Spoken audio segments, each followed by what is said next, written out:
Right, so here we are. We've donned our blouse, right? We got our cami top on, our blouse. Okay, now we're going to talk about these pockets a bit. Okay, you notice my sleeves are down. It doesn't matter if it's hot out or not. If you're in the bush, you put your sleeves down because you got to protect your skin. Alright, and also you have to be camouflaged. Now, gotta get me a slug of coffee here.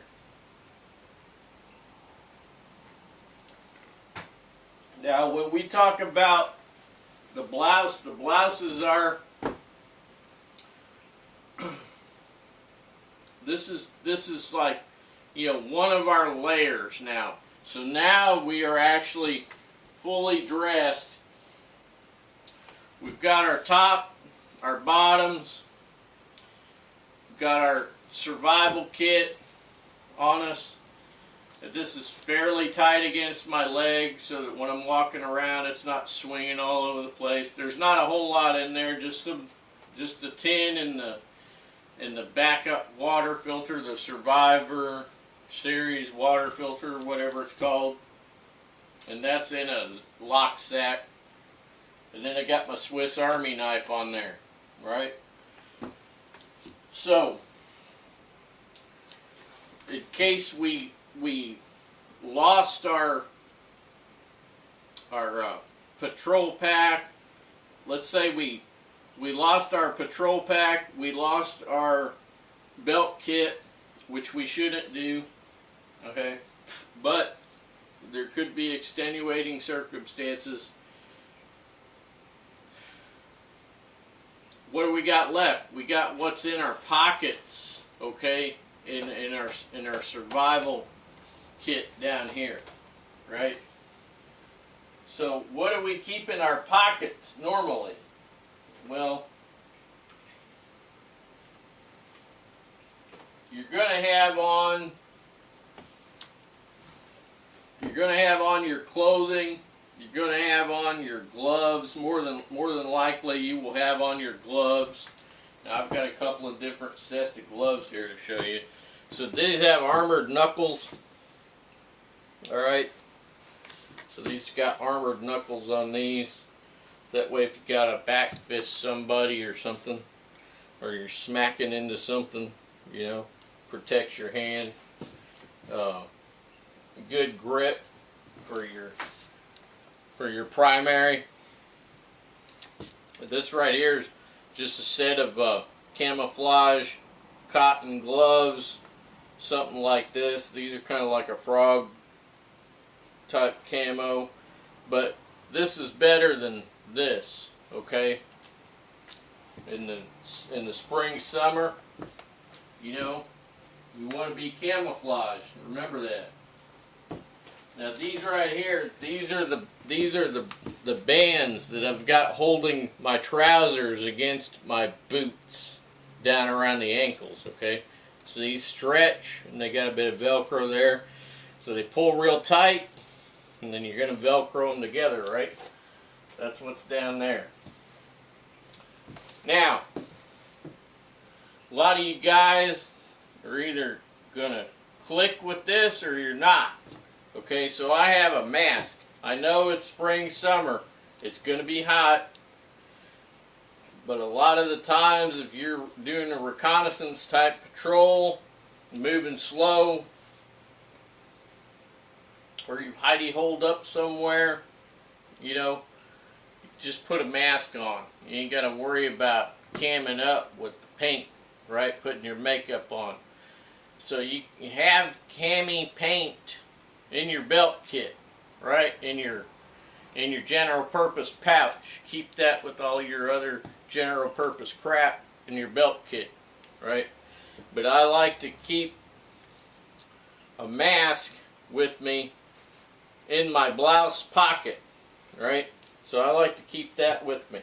So in this particular blouse, I would just stick it in this bottom pocket over here and then button it up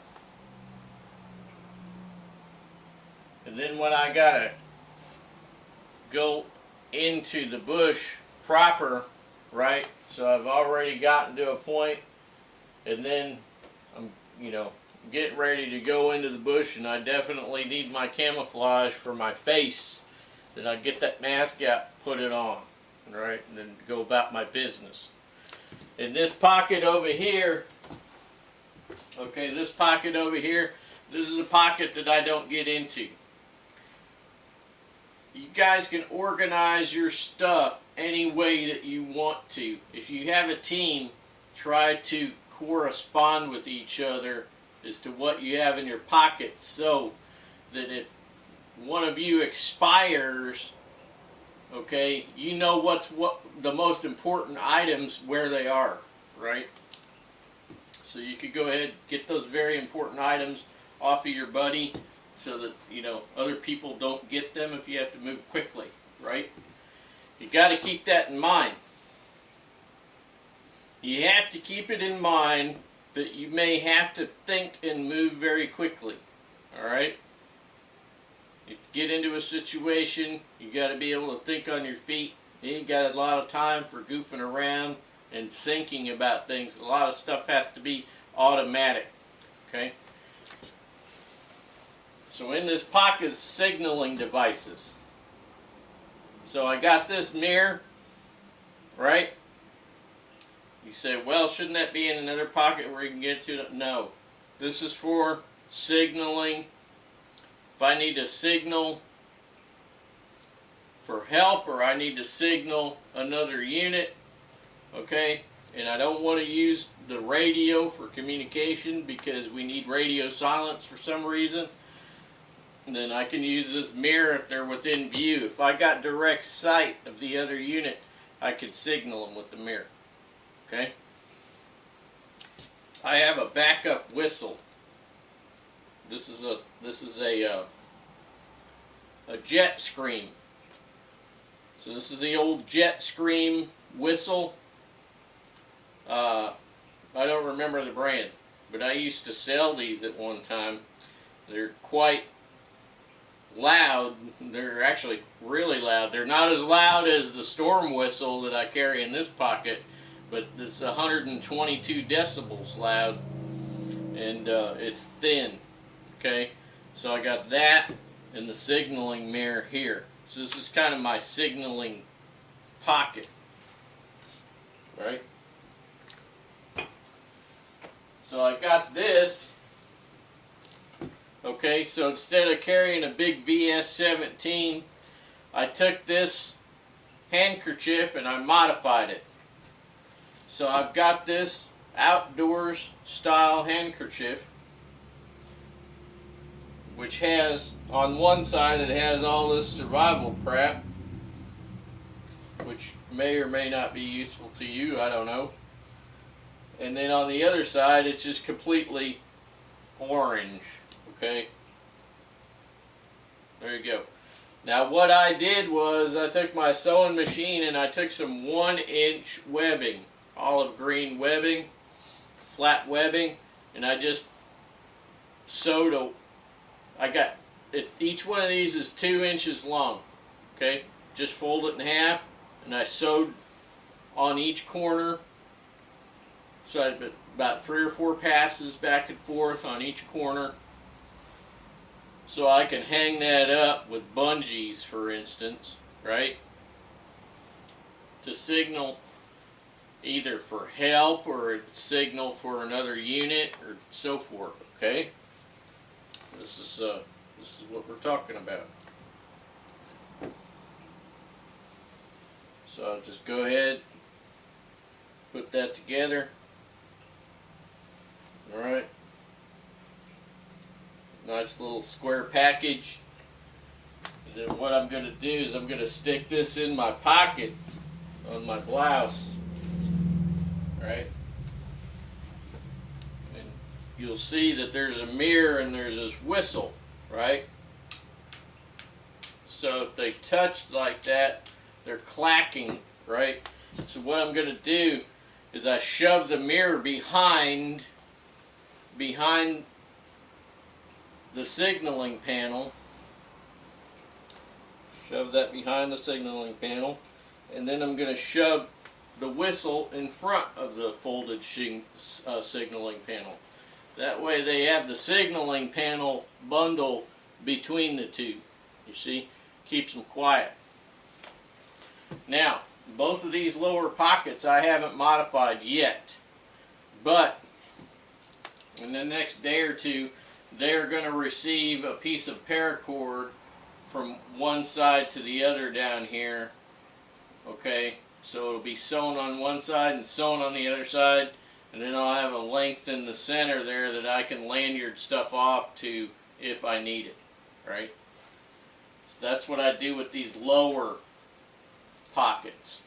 Now you got to remember, your lower pockets are most of the time going to be covered up.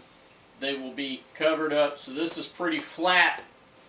I don't have to worry too much about anything, you know, but they're going to be covered up with your belt kit. So I got about 3 or 4 minutes left. So the next thing that's going to go on is going to be your belt kit.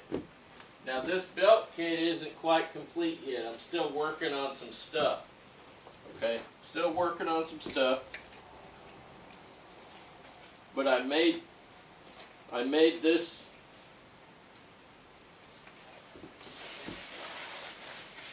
this harness, right?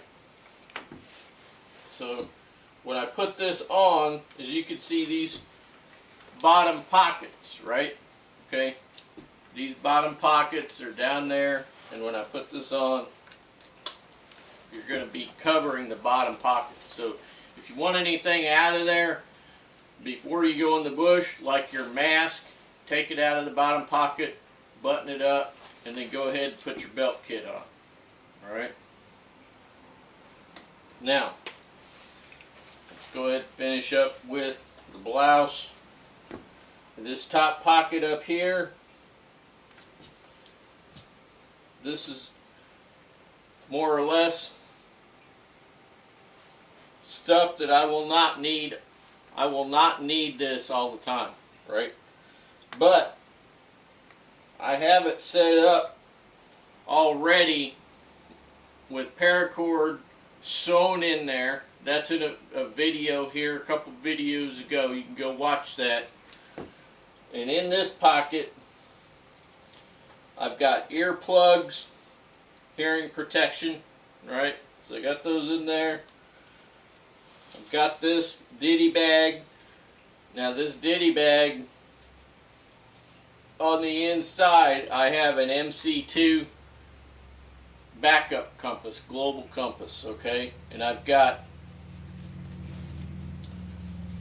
a Right in the Rain notebook, and I've also got some wipes, okay?